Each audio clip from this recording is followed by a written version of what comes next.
Warning: some viewers may find the following content to be disturbing. Viewers' discretion is advised.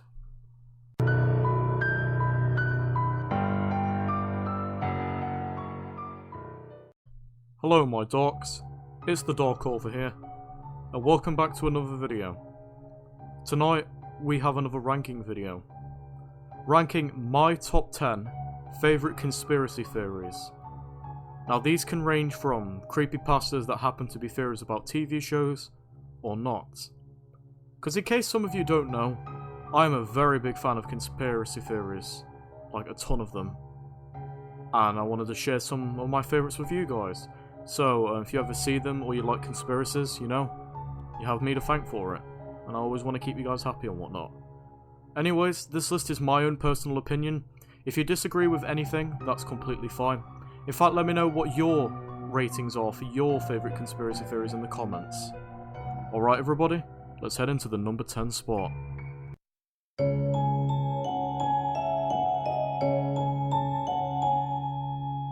Coming in at the number 10 spot, we have the theory that the Powerpuff Girls and Samurai Jack are in the same universe, or are connected at some point. In case some of you haven't paid attention to the backgrounds in Samurai Jack, you'll know that some of the ruins, I'm going to show you a picture right here, actually look like the city of Townsville from Powerpuff Girls. Maybe some freak accident or event from the Powerpuff Girls caused the entire Earth or just the city of Townsville to be destroyed. Also, Professor Utonium and Samurai Jack look very similar. Another theory proposes that he went full Captain America and made himself a super samurai so he could fill in where the Powerpuff Girls left off. This is just a bunch of simple nods and references, but it's an interesting theory nonetheless. I only heard about this one recently, that's why it's at the number 10 spot, sorry I can't speak. But yes, let's head to the number 9 spot on this.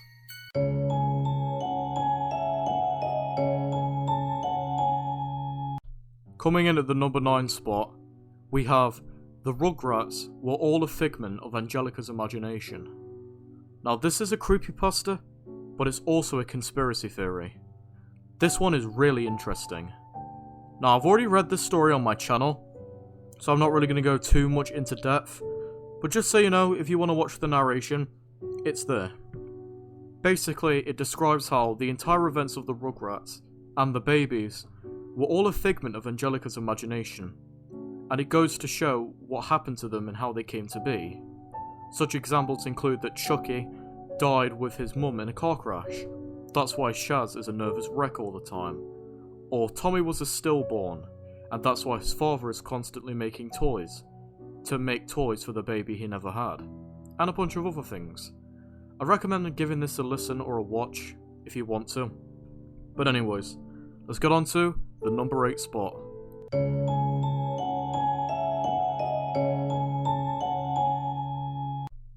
At the number 8 spot, we have Inspector Gadget. Dr. Claw is the real Inspector Gadget. How can the Inspector Gadget, I can't do quotations because it's a video, but how does he, the dumbass that he is, have electronic and robotic parts around him? There's also the theory that Dr. Claw was at one point the original Inspector Gadget, but he died. But Penny, his conveniently smart niece, rebuilt him. That's why he always has a robotic voice and his arm is completely robotic, essentially. It also explains why she never really gets harmed, being the only thing that Dr. Claw really cares about. It could be that he's mad at him to try to get revenge for being replaced. An interesting theory. Not sure if it holds any credibility, but I like it. Let's head to the number 7 spot.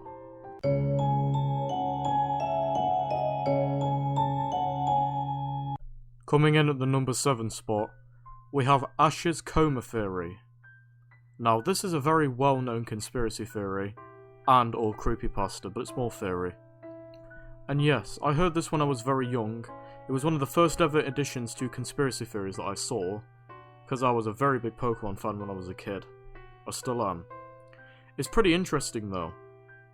Everything appears to be normal for the first episode of Pokemon, But it all seems to go downhill when Pikachu strikes and uses Thunderbolt and then he gets struck by lightning. And then it all goes strange. Constant Nurse Joys and Officer Jenny's appearing. The whole "I have a lot of sisters" argument does seem kind of weird for a TV show. But then again, it's fun to speculate. What if it's all simply because Ash hasn't seen any other law or authority figure outside of Nurse Joy and Officer Jenny? It's an interesting thing to think about. But yes, I will eventually cover the coma theory on the channel eventually, but I don't have time at the minute. Let's head on to the number 6 spot, and I'm pretty sure more coma theories will be here.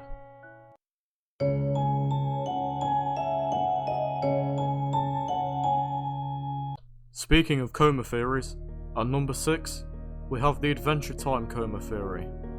Now, as you guys might have known, or some of you might not have known, my second video on my channel was me rewriting the Adventure Time coma theory. Simply because the original one, which is the topic of this ranking, is actually very outdated now. It was made ages ago. But I really like it, because it kind of makes sense. How can all this stuff exist? What if it's simply a boy who's living in his comatose world, living out his fantasies of becoming a hero and saving a princess?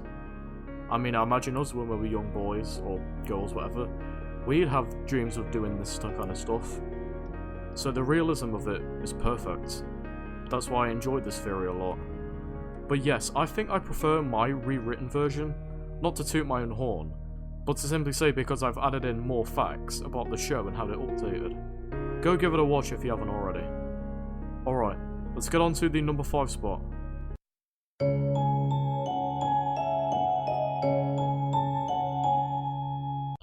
Coming in at the number 5 spot, we have the Ed, Edd and Eddy Purgatory theory. Now this is pretty similar to the whole Rugrats theory, but different in its own way. Basically, the whole gist of this is that the kids of the cul-de-sac from Ed, Edd and Eddy are all dead. They are wandering spirits trapped inside of the cul-de-sac, which is meant to represent purgatory. The story goes into detail about each of the characters dying in different time periods. They discuss how they die, and the reasons why. I'll cover the story on the channel, so I'm not going to go into much detail here. But it is a good one, and I enjoy it.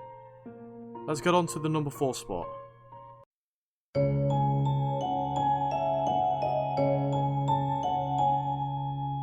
At the number 4 spot, we have WALL-E was actually the cause of Earth's destruction in, well, WALL-E. The theory is that WALL-E, the main protagonist, the WALL-E bot that we followed throughout the movie, actually has a bug. So as you all know, or some of you know, WALL-E bots were made to clean up Earth because it was rapidly polluted, and the humans would come back to space when the WALL-E bots had cleaned up everything. But yet 700 years into the future, the WALL-E we follow is the only one left. There's a theory that WALL-E killed the other robots because the other robots wanted to gather the trash, get rid of it and compact it, while WALL-E wanted to keep it for himself. As you saw in some of the montages, he collects stuff like diamond rings, shoes, other things, you know? An error in his programming, perhaps. He also can feel pain and emotion. Maybe this caused him to overthink his own mission. An error. So yes, the theory is that WALL-E killed all the other robots so he could keep storing his artifacts and other things. It's an interesting theory. Let's head on to the number 3 spot.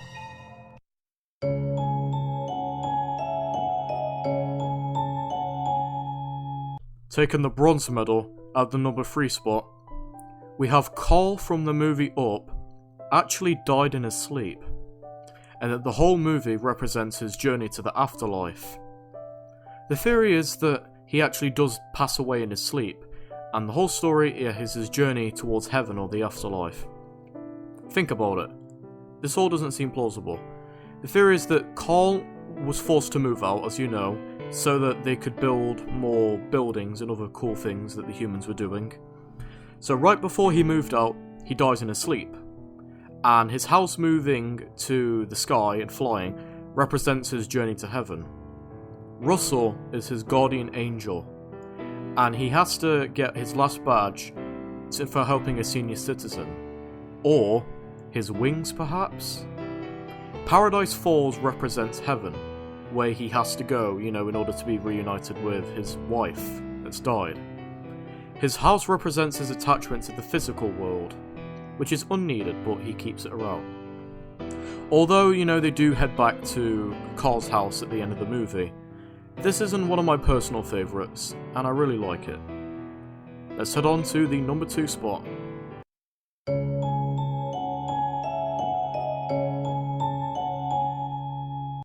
Taking the silver medal for number 2, we have the SpongeBob theory that all the main characters from SpongeBob each represent one of the 7 deadly sins. Now this is a pretty interesting one, pretty well known too. The theory goes that all 7 characters from SpongeBob, the main ones, all represent one of the deadly sins. Patrick is sloth, the unwillingness to move, and he's always constantly lazy. Mr. Krabs represents greed. He cares about money more than life itself, and will be willing to do anything in order to get an extra penny in his pocket. Plankton represents envy, the sin of jealousy and wanting something. So essentially he's always jealous of Mr. Krabs, and always tries to steal his secret formula. Squidward represents wrath. He's always angry, and is constantly lashing out at SpongeBob and Patrick. Sandy represents pride. She's always proud of who she is, and loves her hometown of Texas. Gary represents gluttony. There's a running joke in the show where SpongeBob or anybody says, "I gotta feed Gary," or "I need to feed Gary." So the theory is that Gary eats a lot, representing gluttony. And lastly, we have lust, the sin of loving and being kind to people, I believe, or something like that, which belongs to SpongeBob. Pretty interesting theory, from what I've heard. There's also a bunch of other SpongeBob theories. I'll mention some of them in the honourable mentions list later on.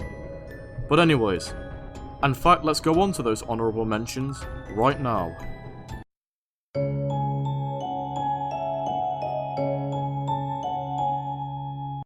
At the honourable mentions of the things that didn't quite make the list, we have a couple.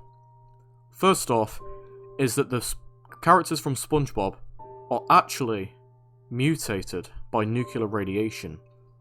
This theory is supported by the fact that the island that SpongeBob takes place under, is a real island called Bikini Atoll, and it was often used to test nuclear weaponry, like, big nukes, atomic bombs. So the theory is that the nuclear radiation seeped into the water and mutated the characters, causing them to be how they are. Another theory is that Andy's mum and his dad are going through a divorce in the first Toy Story movie. She has no wedding ring on her finger. Also, Woody and Buzz are like authority figures, somebody cool and awesome for Andy to look up to. Also, notice how they're moving to a much smaller house. They're probably doing this because they lack his father's financial aid. And lastly, we have Pinky and the Brain. Pinky is the smart one, while the Brain is insane. This is a pretty well-known theory as well. Basically, the theory is that Pinky is actually the smart one, while Brain is not. Simply because Pinky, how the show always goes is Pinky makes a observation in Brain's plan that he does to take over the world, and Pinky is always correct, while the Brain is not. The biggest evidence for this is an episode where Brain goes onto a game show, and he loses because he can't spell his own name. Also, Pinky can read.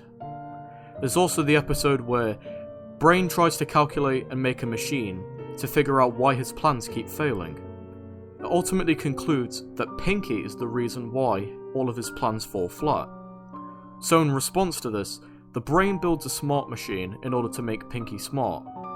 And then when the machine's used, nothing happens, Pinky remains the same. Also, Pinky points out a flaw in the Brain's calculations, and the machine proves that it's actually not Pinky, but the Brain himself that's causing the issues. Also, Pinky's name is first in the title card, one is a genius, the other's insane. Pretty interesting. Anyways, let's get on to the number 1 spot. of my personal favourite conspiracy theories, and I'm guaranteed that some of you will have heard of this theory because it's very big. Let's get on to it.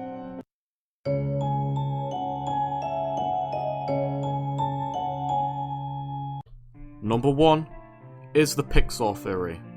Now some of you have definitely heard of this one because it is very famous. This is my all-time favourite conspiracy theory on the internet. It's that all the films in the Pixar universe, like Toy Story, Monsters Inc. and Cars, all take place within the same universe, but at different times with different people and things, such as cars, animals, monsters. John Negroni in 2012 came up with the Pixar theory to explain it. It is way too long for me to cover on here, but if you search on YouTube there will be tons of videos on the Pixar theory and trying to incorporate the new movies into it. Definitely give it a look if you haven't already. I highly recommend it. Anyways, these were just 10 of my favourite conspiracy theories. If you guys have your own list, be sure to leave it in the comment section. Also, if you enjoyed this conspiracy theory video and other things and you want to see more rankings, be sure to like, comment, subscribe, hit the bell so you can stay up to date with my latest videos. And I'll see you guys in the next video. Good night everybody.